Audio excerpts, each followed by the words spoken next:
And welcome back to your Tuesday night home for movies, games, shows, and books, past, present, and future.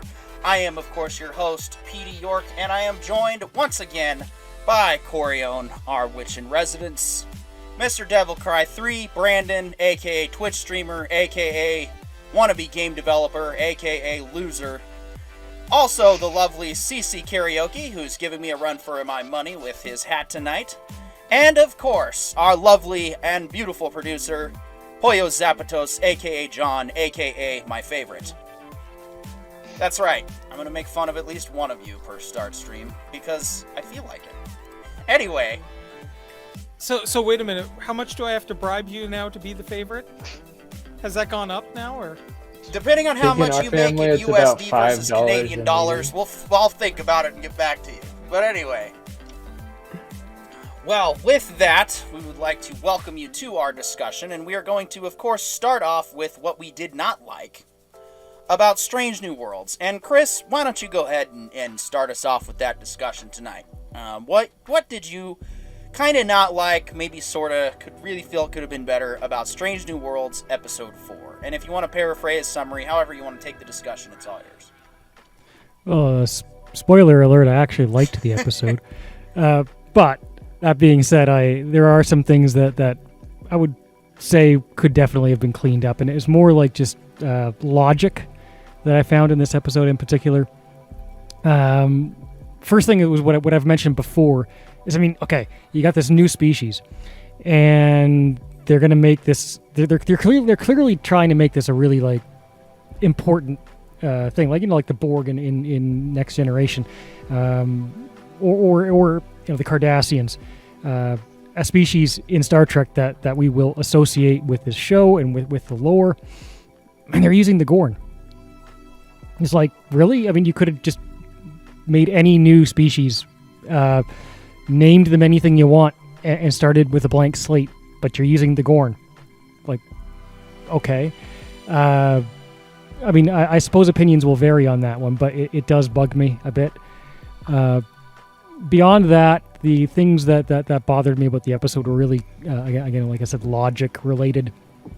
So you know, they're the part where they're doing the light flashing to communicate, and so the shuttlecraft just happens to have the same, like, lighting abilities as the Gorn ships in exactly the same formations, and they could just, like, it's a completely alien species that they have almost no knowledge of, and yet the shuttlecraft is properly equipped with the thing they didn't know was happening before they even got there. You know, and then, you know, there's the part where Uhura is getting that big, incredibly heavy thing off of Hemmer, and she just, you know, leans back and pushes it with her foot, and maybe it's not a super light thing, but it gave the impression that it was a bit heavier than I think someone could push with their foot. You know, so what else do I have written down here? There was a lot made about the pressure on the hull, you know, and the Enterprise is about to completely, like, get crushed by it. But we'll just send a shuttlecraft out. It's all good, you know. Even though it just completely destroyed that small Gorn ship, I mean, I went with it, but I don't think it was necessary from a writing standpoint to include that kind of a detail without, you know, explanation. Yeah, I thought the shuttle deployed just before they went down, but I only watched the episode one time this week, so I would have to. And I actually watched it the day it came out, so I should have watched it again over the weekend, but that's okay. Why don't we go with Brandon? Brandon, you're our resident anti-Trekkie, and not really anti-Trekkie, but you're our resident sort of outsider, which is why we love having your perspective, because you get to watch this without any of the additional stipulation. But what did you kind of find in this episode that you're like, eh? Well, I mean... Oh, and of course I also should probably say, welcome, Maria. Glad to have you back, as always. Always happy to have your contribution and your input. Looking forward to hopefully PJ drops in for a little bit. And of course, everyone else who decides to come, new and old fans. Everybody's welcome here. So, the whole episode for me was like... And this has been more and more my position towards the show of... It's not bad. it's relatively enjoyable, but I don't think it's particularly good either. Like, even as, like, not having all of, like, the lore that they could be just trampling all over, even without having that as a possibility for me, because I don't know, it's just it's enjoyable. Like, it's not, like, to give you an example, without saying anything about what we're talking about earlier, I watched both the Obi-Wan and that show last night together.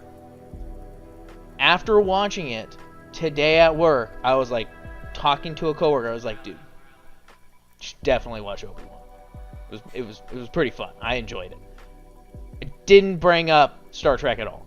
It's enjoyable. If someone asked me about it, I'd say, I mean, you'll probably enjoy it. It's not like that episode. There was definitely some stuff because I had to take care of some things, but like, I missed the people coming back to the ship, and then at one point I was like, wait, when did they return? I was just like, I was like, did I miss that? Was I not looking? Like these people were all in this like, oh, I thought for sure I was gonna get this really cool moment on the planet, because there was all this blood everywhere, and the most you get was a jump scare from a dog, and I was like, we're gonna give me more? So they're gonna there's this cool, like, it had the right ambiance.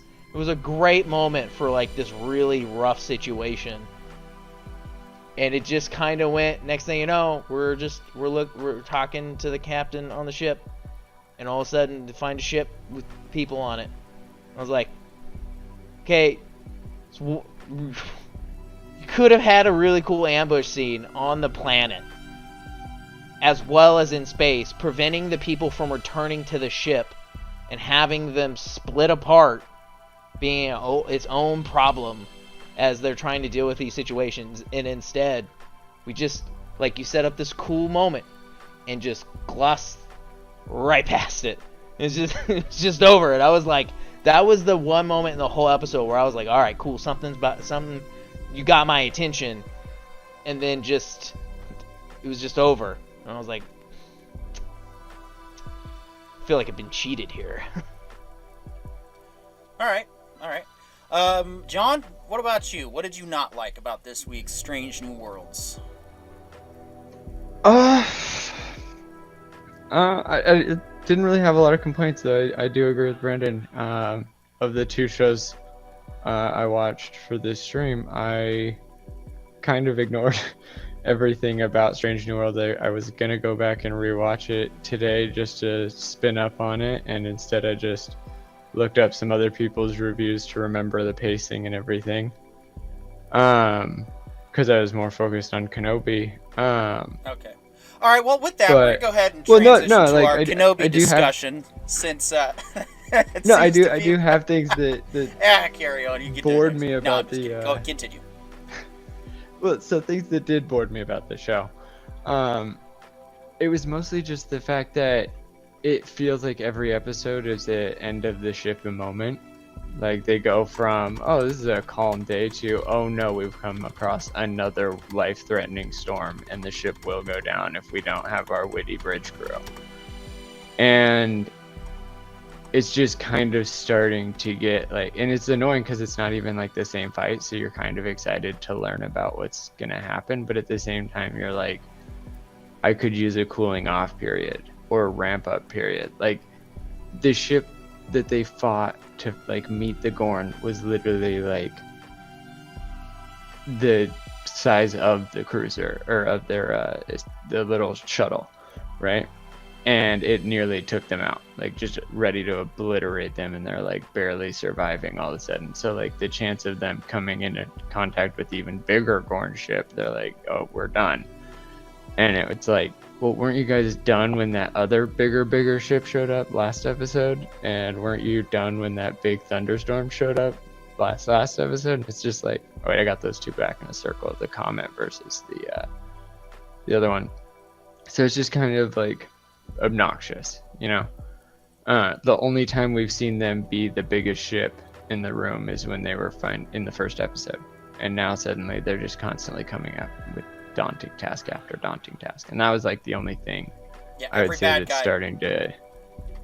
Every bad for guy's me. bigger than the Enterprise. That's kind of what the TNG movies suffered from that as well, and so does easily one of the drawbacks of Star Trek 2009 and Into Darkness is the fact that it's these bigger, imposing ships, and it's like, okay, we already did that with the motion picture. We get it. There's some ships that are bigger out there, but I totally hear what you're saying, and I agree. It'd be nice if there was some, when's the Enterprise gonna get her day of being the imposing force? But with Well, that, it's not even just her being the imposing force. It's just she's always at stake. Like, everybody on board is going to die this episode. Tune in next week to see how. And that's what's getting a little exhausting. so then you'd probably really like the TNG episode Data's Day then. I would definitely recommend you check that one out. And just you could probably use an rewatched episode like that. every. I just caught up. I think I'm on season 2, episode 4. Oh, okay. Yeah, you're getting there. All right, and with that, I'm we're going to go binging ahead it and during transition work. to Corione's thoughts on what he did not like about Strange New Worlds episode 4. Okay, so we've seen that the commander lives in a palatial estate on the ship. We've seen that the second in command has a room that I'd be jealous of at as a presidential suite at a hotel in Vegas. And now we've seen Noonien Singh's place, which, I mean, as a lieutenant, dude, the room is still impressive. That's a 5-star hotel suite. And yet they still have Lahura living in a closet under the stairs. I don't get what's going on here and who assigns the rooms in this ship and how this ship is laid out. This ship is getting to the point of having TARDIS level, bigger on the insideness. Dude, I bet you it resembles the modern military quite well. All the enlisted ones are 2 to a room, and it's a 1-person room with a shared bathroom. Okay, but even 2 you to get a that. room would be okay. 2 to a room would be impressive. We saw 3 to 4 to a room with Lahura. Oh no, the enlisted, not the officer yeah. corps. The officer corps gets those big rooms with full-size bathrooms, spring showers. Yeah, I think As we're it up to should be. half Okay. the saucer section being occupied by crew quarters at this point. So Officer, everybody else is below decks. Remember? yeah, there's all that the little show enlisted about get the lower squeezed decks? in next to the warp core.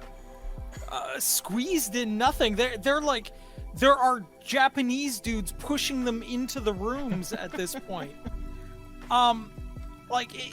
And I mean, hell, even the cargo hold looked friggin' cavernous.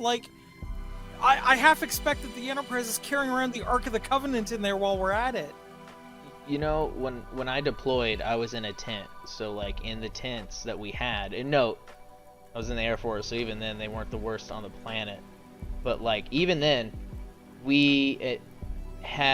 someone would go and hang curtains to kind of make cubicles, if you will, and those cubicles had bunk beds. And if you were lucky, you didn't get a bunk mate. But then when you went in transit, you definitely had a bunk mate.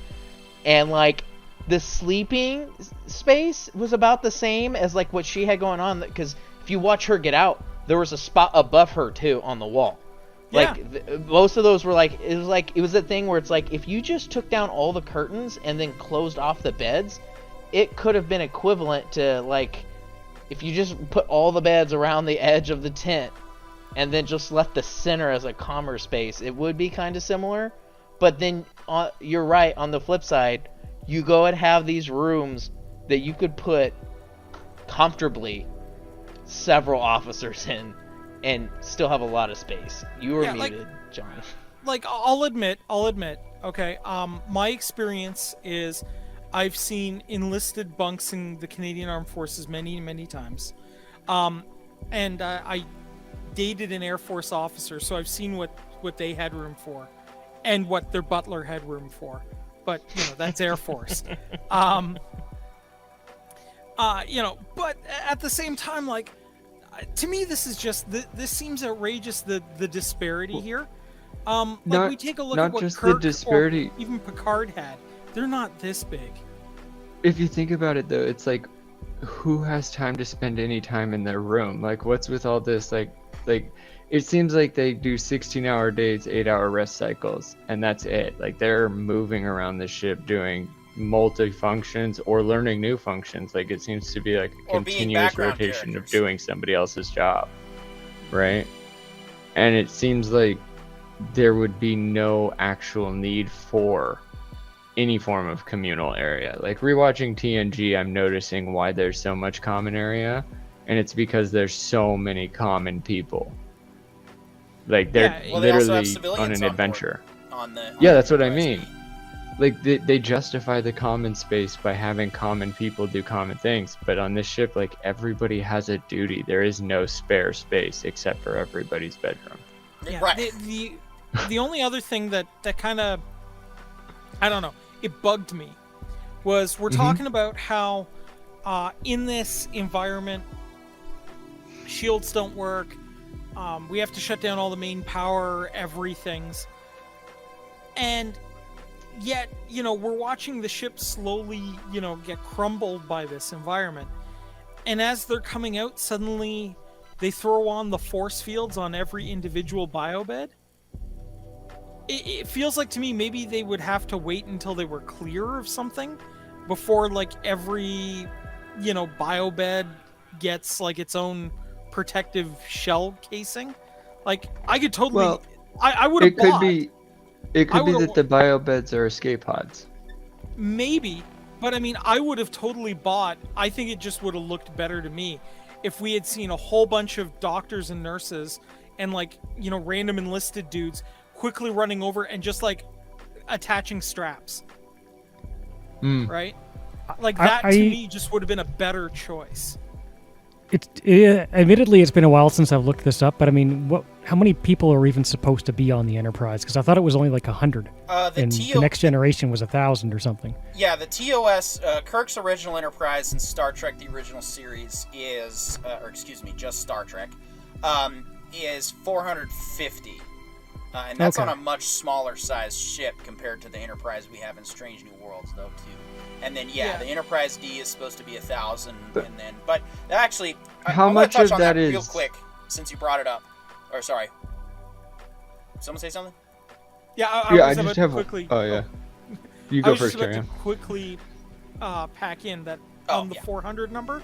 They also mentioned in Deep Space Nine, when they were seeing the ship, they were like, "Wow, they really packed them in on these old ships." They pack in a lot of luxury condos on the Enterprise. I mean, I think we should do a commercial for that about moving to the Enterprise luxury suites or something. I think that'd be funny. I mean, with rent the way it is, people would probably go for it. Yeah, Dude, right. Yeah, if live that in was outer what space. my Nice. enlistment had been like, I would have never gotten out. exactly. That's exactly. That was right. like one of the biggest disparities was the housing situation. Yeah. Yeah, But no, I do I want was to just touch on gonna the say- on the ship sizes thing though. I think that the scaling of the vessels I think goes back to what I've already mentioned, and welcome 96 BB fan who Saying is hi- here to hi to say hi Chris. to Mr. Chris Karaoke.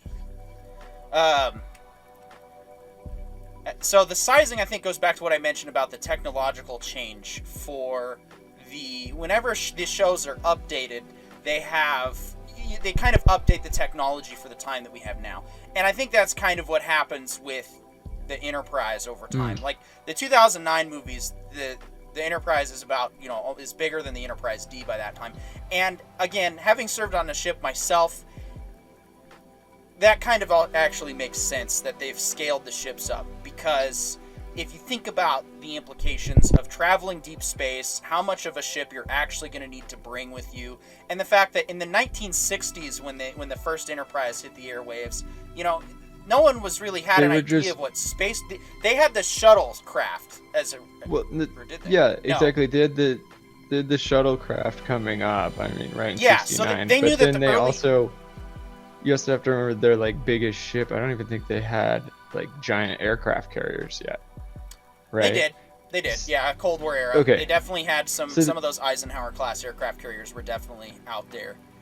But the Um, biggest ones are modern. The new nuclear ones and stuff like that are much Yeah, bigger and and- more powerful. So like these people are scaling that up to space travel, and it turns out like Right. In modern 96 case, it's BB closer fan, to a yes, cruise ship. we are about to discuss what we do like about this show, so don't worry, it's not all negative Nancy's here.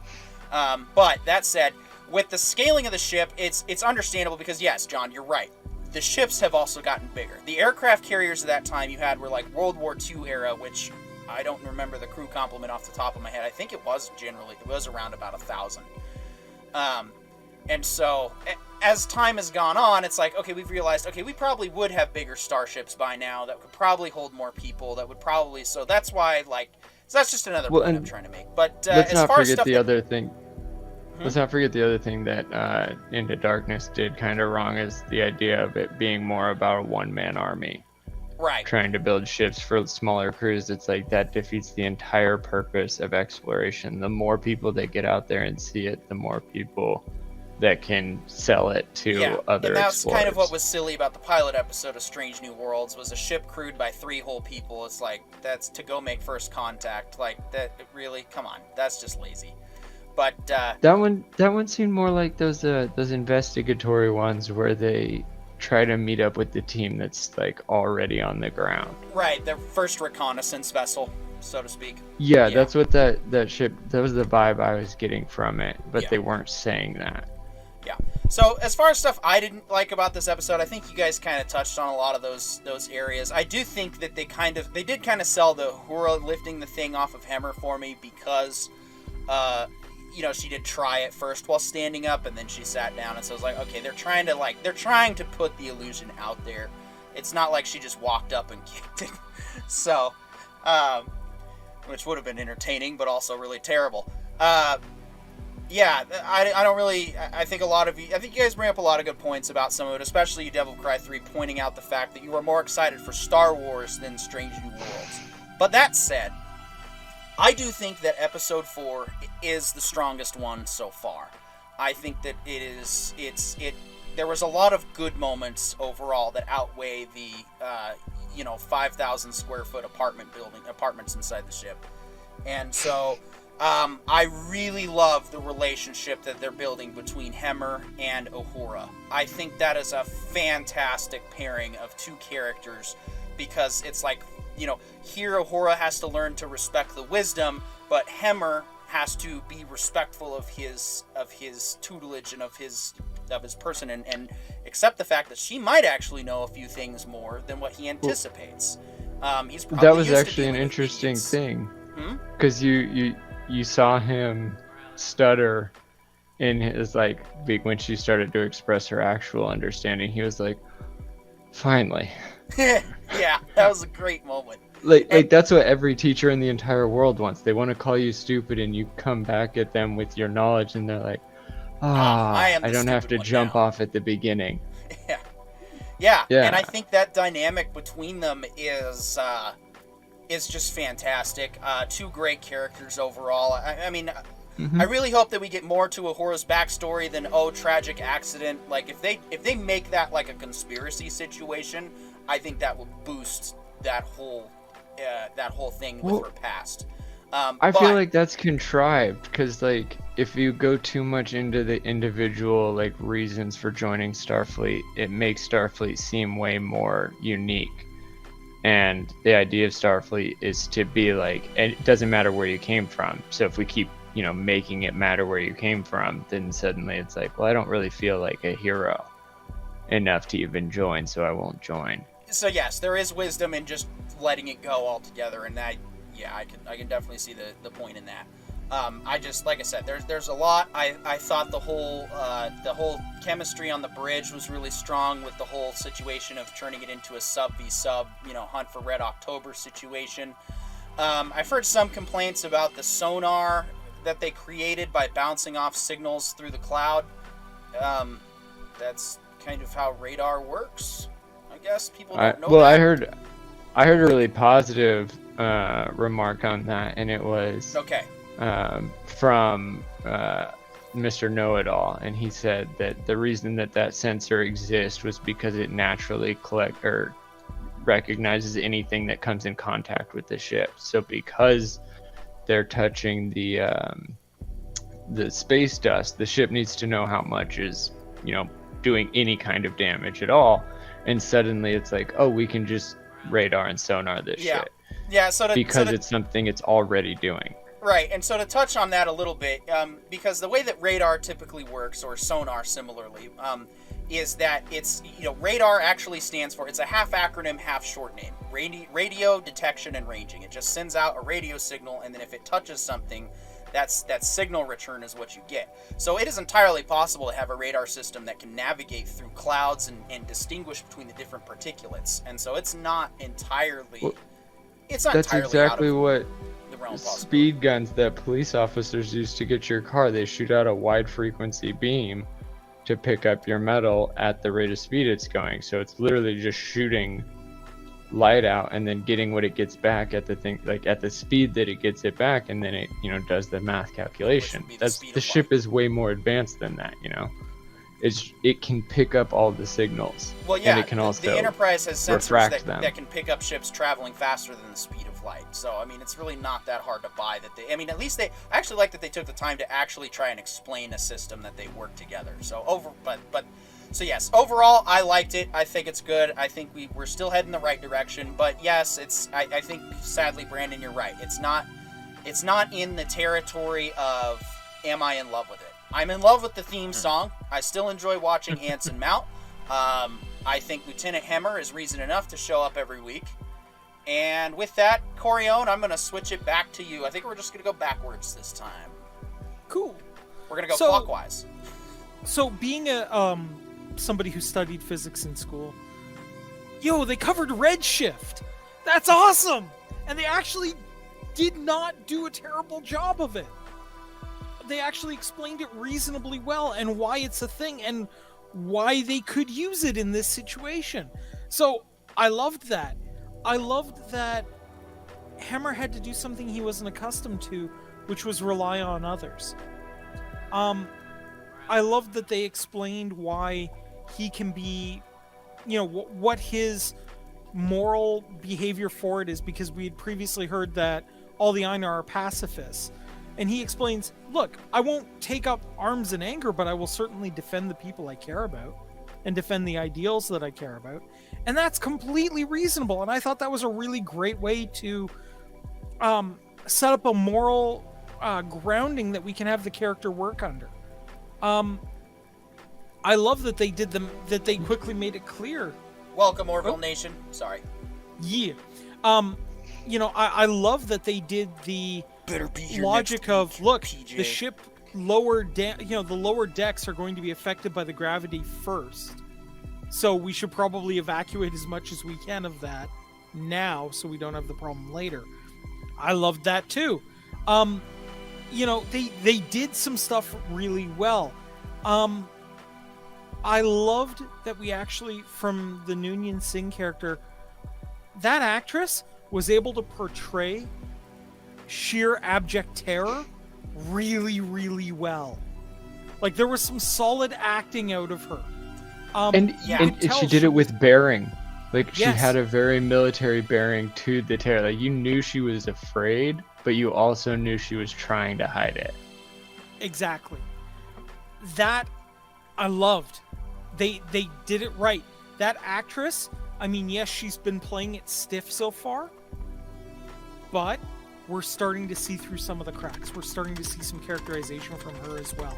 And that's wonderful. We are getting to the point in the series where they're actually allowing the actors and actresses to play with their character a little bit. And they don't feel as stiff. They feel a little, you can see them relaxing into the roles a little bit. And that's a very good thing. And that's a very good sign for the series long term, that they're going to be comfortable with these characters. Yeah, and I'm sorry to take it back real quick. That is another good point. I forgot. Totally forgot, but thank you for bringing it back up. They, to their credit, the writers managed to hype up the Gorn pretty good in this episode. Even though it's an enemy that I'm familiar with, I kind of, not that it was to the level of TNG's hype with the Best of Both Worlds, but they were definitely channeling those vibes and that energy. And it felt like, I was like, shit, Gorn are actually a decent threat in this show, apparently. And it was very convincing, and you're right. She sold it. She was the one that put on the fear and was like, oh man, this is a big deal. Okay, so that's and then there's the conflict that people say about, oh well, the Gorn, it's different, it's a misunderstanding when we see them in TOS. Okay, we're not at TOS yet. This is the early stage. This is like it was with the Romulans up until after Balance of Terror. This is an unknown enemy that is behaving the way that it's going to behave, and how it might be perceived is going to change over time, and that relationship changes with the Federation and the Gorn over time. But at first, it's it's like when you move in with new neighbors and you don't want to see them, but you guys start giving each other grief and doing passive aggressive nonsense, and so that's kind of what it is on a bigger scale. But go ahead.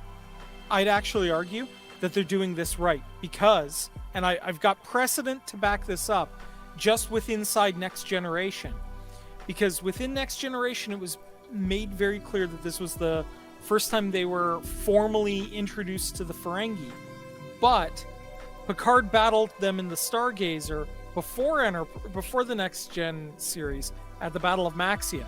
So we know that informal pitch battles and what have you do not count towards the formal first contact scenario. So that is entirely why the Gorn could exist as this cosmic boogeyman up until this point. So the guys who have been arguing, well, this isn't canonical, actually, we have canonical reasons to believe that this is how it could go down. Well, and Yeah, not to just like in the mention, if Romulan. we I'm sorry, off Chris. of It sounded like you have a thought. Well, I was just gonna say, to the episode's credit, they didn't go overboard and have the Gorn like board the ship. They didn't go hand-to-hand combat and show us everything about them. They kept them a mystery, as as an unknown entity. Just like Enterprise did with the Romulans. Sorry, John, go ahead. Oh, I was just gonna say, I think that adds more credit to Noonan Singh's character, because she spends a lot of time in the first few episodes being this very security, shoulders rolled back, I have no joke. Like, she really reminds me a lot of Worf's character in TNG, and she's not a Klingon, right? And that's kind of like very militaristic, especially like when you become the MP, the military police, you're the one that's in charge of all things policing. And so now seeing her be afraid really makes these characters seem much more scary. But then on top of that, it also lays credence to everything she says next when she explains that like they never leave prisoners. The only reason she survived is because she didn't accept death. Like, that's a pretty dark thing to be rewarded for, right? Like, or she accepted death or something. She didn't fear death. She said, take me out or don't, but that's it. She just assumed she was dead. Right, and then as soon as they do the light signaling and they go, look, this ship was overtaken by the Gorn, they're like, oh wait, what? And then they blow it up, like death to the weak. What that tells us is that like the Enterprise that we're watching may actually be the first or one of the very few Federation vessels to A, meet the Gorn, and B, survive the Gorn. So like the reason why nobody's ever really heard about them is it's the same reason that like the United States has never recognized a submarine going missing. They all just say still in action. And that's the reality is like we have no idea which ships are gonna come back. We just keep getting the commander's logs as they come, and then they stop coming. And maybe the commander quit, maybe everybody was like, we're done, we found perfect Eden, new world, we're out of Starfleet, screw it. Could have. We don't know. We can't they can't say that didn't happen. It's just as likely as they were taken out by the Gorn. Yeah. So, Brandon, anything positive to say about episode 4? I mean, the irony being like one of my big complaints is also like one of my positive things of like we're a big failure for me was this moment in the beginning where it's this really good build up, like to me up until like the what I want to call failure of execution, when they're in this dark, outside of the fact that the two lights on their suits bothered the shit out of me. I forgot about that till just now. It bothered me so much. I was like, that is That doesn't make sense. You think there's a threat now, and you have 2 bright lights on your chest. Like, you've created a target. But, like, outside of that, like, the whole moment of, like, they're moving up, they're seeing blood stains because people were very clearly killed. They get to this point where there's this giant spot and drag marks everywhere, and I'm like, you're setting the tone nicely. And to be fair, they do then set the tone for Gorn, and then she then later says, like, they don't leave, you know, people, they don't take prisoners and stuff. But, like, that moment was, I was really into it. I was like, I'm digging this. And then you know, he gets scared by the dog, and like it was like that lead up moment of like, if they were to do something like that again, but you know, have something on the other end of it, that could be they've already shown me that they can set the tone and the moment of like, something is coming and something is bad, and it's gonna wreck people. Like, this is gonna get wild and hairy. And like, I was especially because, just like John was saying, like, I once, while listening to people to try and run Dungeons and Dragons, one of the things I remember specifically, and I didn't even think about this till John said it, was when you create and you're trying to do this long-term game, you can only have a couple world-changing events. If you have too many, they lose, they're not potent anymore. You create turbulence for your party, and you put them in dangerous situations, and you can have events. But world-altering ones should be few and should have an impact. In this case, the ship is our world because we're going to worlds. So like, the irony being, for us, our world is the ship. Actual worlds are lesser. So like, if you then go put the party, like, the most vulnerable position is to have these humans and other aliens on a planet, and then, you know, cause something to happen where they can't go back and forth, but bad stuff is happening. Like, that is a good moment. But instead, we keep having this, like, oh, the ship's going to destroy again. So, like, within that, though, like you guys were saying, this moment between, I always forget names, Hammer and the linguist chick, because it's the only thing I can remember her as, because I'm terrible with names. Like, outside of the fact that they're pairing initially, like, just in the world of, like, why have you two been paired together outside of, you know, character personalities, like, taking the writer of being like, oh, these characters could be a nice mesh, like, just role-wise, when I first saw them together, I was like, why have you been paired? But, I mean, I agree with you guys in the sense of, like, they are a nice pairing. So I get that. Though, like, the initial pairing of, like, why is the linguist now with the engineer? How does this work? Why, like, how did we end up here in the first place? This is where I'm confused. But there was that moment where, like, it was a good moment where, once again, she was like, yeah, I know this information. Like, I can know these facts. Facts are great. You now want me to do it, and if I mess up, we're dead. Like, we're done. Like, no, this is terrible. And he's like, and he has that moment of like, you can do it. Like, you know this. You know you know what to do. Do it. Yeah, it's that moment of like realizing that she's been taught to do work, but never actually given the chance to do the work. Yeah, and it's like, and it's that moment that she once again has needed. Like, she kind of had with Spock, but it was different. Like, once again, it's a life-threatening situation, but like, she's now had like kind of similar. In this case, it's the student-teacher role, and in Spock's case, it was just the like, look, if you don't do this, we're dead anyways. So like, either do it. If you don't do it, we die. If you fail, we die. So do it. Well, and like, what? I think that really gives credence to her character, especially because she actually does portray the cadet very well. Yes, like the new ensign, like, she's just now running through the ranks, just now gathering experience. But then if we remember her to Shatner's years, where she is literally just the sauce queen, She knows who she is. She knows what she's supposed to do. She never betrays the ship, no matter what. Like when Captain Kirk is like, "Hey, everybody evacuate ship but me," she's like, "I'm there with you."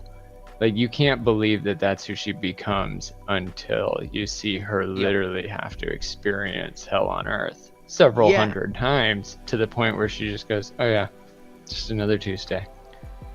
And that's the thing too, where it's like initially some of the ways her character's personality in like things she says and does, I was like, you're laying it on thick. But the at least the actress has done a really good job of like in these moments of like selling, like, look, I can know things all day, but doing a thing and knowing a thing aren't the same, and you're now wanting me to do it, but also I'm not just doing it, I'm doing it and everyone's at stake.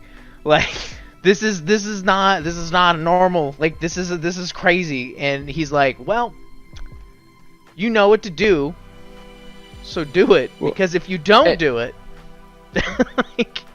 Well, and that's the best part, is he left out that because if you don't, like, he was smart enough to tell her, yes, you know what you're doing, just do it. Because like she was taking on the onus of all of that fear, and he was like, you got to drop it all. You just got to pretend like none of that matters, and all that matters is you're doing your job, and you'll do it by the numbers. Also, that moment where they're talking about, where she's like, how, specifically talking about his race, which I also forget, but that comes back to just not remembering names, because God, I'm terrible at that. But she talks about like, how can you guys, like, how can you just do this? And he explains to her like how his people deal with death, and it's just like, you're here to do something and you don't die until it's done. And then she's like, so what? Like, I'm here to fix things. So like, it's that moment of like, it's given her a new thing to try and like self-impose and self-interpolate for that character she becomes. Because if she becomes to understand like what her role is for the people on this ship, she can become a very strong character for everyone around, because she has this understanding of like, this is who I am, and this is what I have to do.